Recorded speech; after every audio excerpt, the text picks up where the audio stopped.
So I'll be speaking from a service-based company car perspective. It would feel like when you browse LinkedIn and all, so you'll be seeing a lot of guys trying out this web development, and or maybe you will be seeing a lot of profiles who are of guys working on CM, working on Monstack, Mainstacks, Spring Boot, PHP, and everything.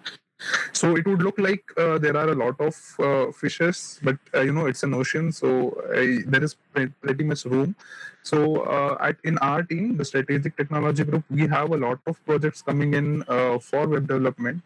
So be it front end and back end. So we have guys who are actually working in parallel projects. So there is pretty much room. You just need to have the skills. So we have a lot of guys who are on bench and a lot of guys who are working two projects at a time.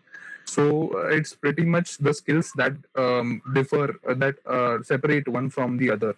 So once you know your skill, so you just want to, if you want to talk in terms of full stack development, so you just want to take one technology and learn it.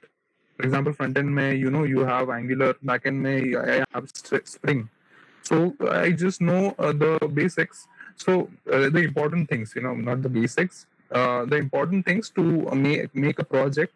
Then the rest of the things are learn as you go. So in our team.